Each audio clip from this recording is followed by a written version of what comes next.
উপবিষ্ট কেন্দ্রীয় নেতৃবৃন্দ, পাশে অনেক বন্ধুরা, আমরা মহান আল্লাহ পাকের দরবারে শুকরিয়া আদায় করছি যে আল্লাহ তাআলা আমাদেরকে জুলাই আমরা যে কষ্ট করেছি, শ্রম দিয়েছি, ঘাম দিয়েছি, তার বিনিময়ে একটি মুক্ত বাতাস, মুক্ত স্বাধীন দেশ আমাদেরকে দান করেছে।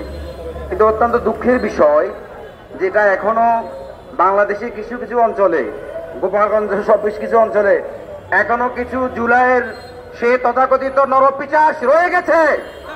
এই নরপিচাসদের দাঁত ভাঙা জবাব দিতে হবে।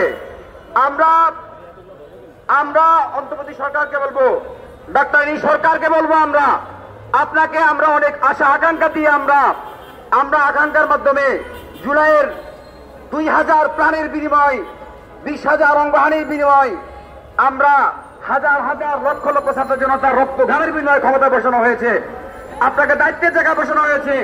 কেন আমাদের জুলাইয়ের যোদ্ধারা এখন আক্রান্ত হবে? এটা আপনাকে জবাব দিতে হবে। সংগ্রামী ছাত্র বন্ধুগণ, আমাদের যুদ্ধ এখন সেই